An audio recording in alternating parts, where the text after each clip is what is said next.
आज फिर है। आज 30 तारीख है, नया साल आने वाला है, कड़ाके की ठंड पड़ रही है। लेकिन ऐसा लगता है कि केंद्र सरकार केवल किसानों को उलझाए हुए है अपने हठ में। जहां ये तक कह दिया जाए कि झुकने वाले नहीं हैं, तो इस चीज़ को जो प्रेस्टीज पॉइंट बना ले तो वो कैसे आगे बढ़ सकते हैं? क्या आगे बढ़ने का केवल दिखावा और ढोंग चल रहा है? नया साल आ रहा है, हमारी डिमांड भी है और हमारा अनुरोध भी है सरकार से, केंद्रीय सरकार से, कि राजहट छोड़ें, लोकतंत्र में आम लोगों की, किसानों की, मजदूरों की बात सुने। 62 करोड़ किसान जो कृषि पर आधारित है, किसान मजदूर जिसकी जीविका उस पर आधारित, और देश भर के 139 करोड़ जनसंख्या उन पर निर्भर हैं। देश की अर्थव्यवस्था हमारे कृषि क्षेत्र पर निर्भर है। हमारी अर्थव्यवस्था तहस नहस हो गई है।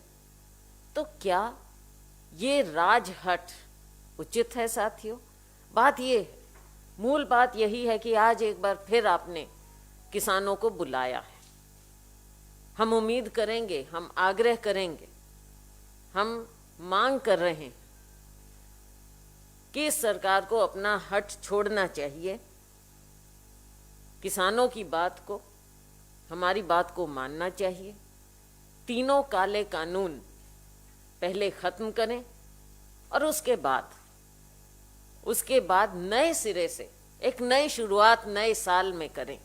देश को सौगात दें, किसान मजदूर को नए साल की सौगात दें।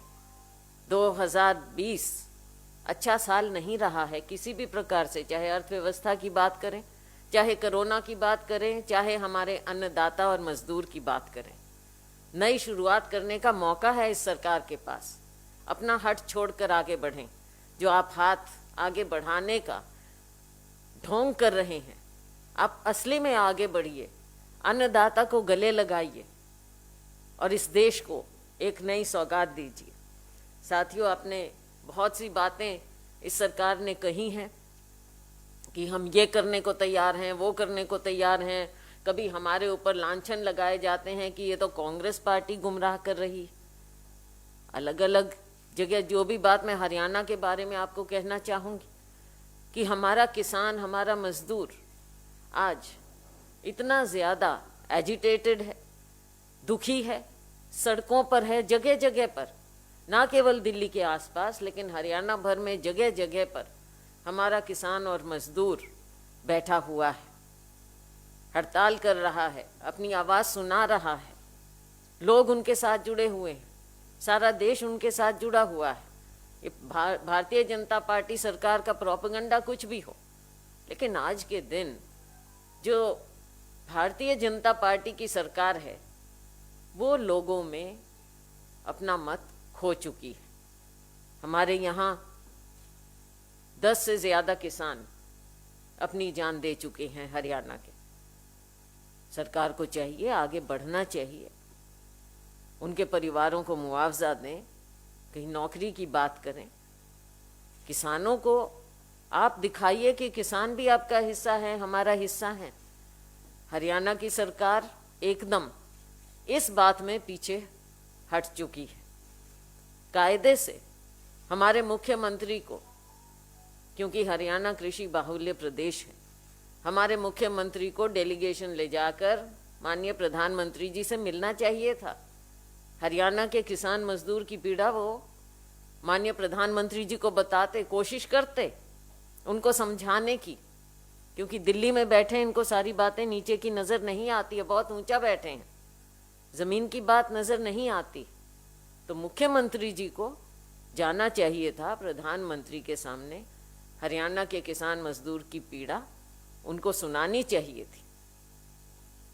आप देखते हैं कि हरियाणा में कितने विधायक, चाहे रूलिंग पार्टी के हों, रूलिंग पार्टी के सपोर्टिंग पार्टी के हों, निर्दलीय हों, कितने लोग आज के दिन समय समय पर अपने आप को किसानों के साथ जुड़ता हुआ दिखा रहे हैं। लेकिन ये सरकार उनकी भी नहीं सुन रही।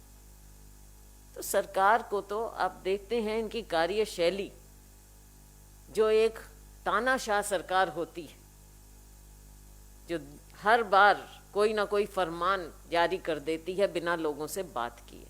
इसमें कोई शर्म नहीं होनी चाहिए, कोई प्रेस्टीज पॉइंट, कोई ईगो नहीं होना चाहिए। देश की बात है, अन्नदाता मजदूर की बात है।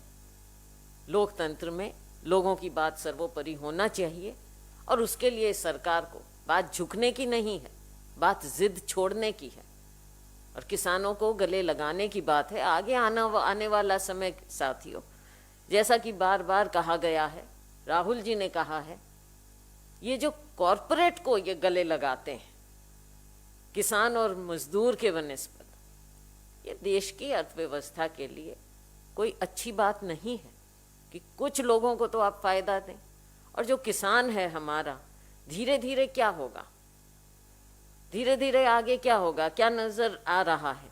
आप मंडियां खत्म कर रहे हैं, प्रोक्योरमेंट कैसी होगी?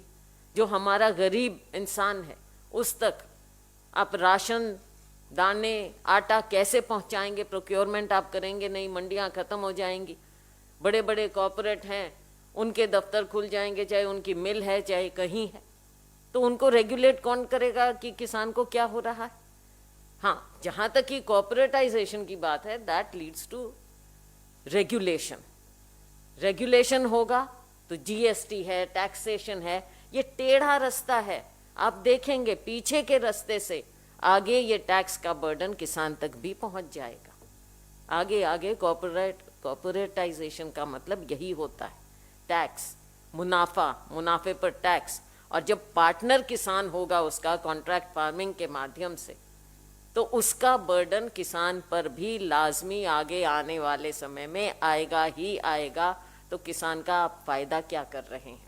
ना गरीब आदमी का फायदा कर रहे हैं, ना किसान का फायदा, ना मजदूर का फायदा जो आज के दिन कार्य करता है, नागरिक का फायदा नहीं, केवल कुछ चंद कॉर्पोरेट लोगों का फायदा, मुनाफा नहीं, मैं तो कहूंगी मुनाफाखोरी की ओर जाएगा, काला बाजारी की ओर जाएगा। जो होर्डिंग होती थी वो होगा। तो साथियों, हमारी मांग है, क्योंकि मेरा प्रदेश, हमारे यहाँ किसान बहुत ज़्यादा दुखी है। हम चाहेंगे कि हमारी आवाज़ इस सरकार, जो ये बहरी और अंधी सरकार हो चुकी है, उस तक पहुँचे और किसान को नए साल का, देश को एक तोहफा मिले। सभी अपने घर जाएं, सभी लोग पनपें, फलें फूलें और ये देश आगे बढ़े, यही हम उम्मीद करते हैं। बहुत बहुत धन्यवाद। Subscribe to Nation Next YouTube channel and press the bell icon to get regular updates from Nation Next. Also like Nation Next Facebook page and follow us on Instagram and Twitter.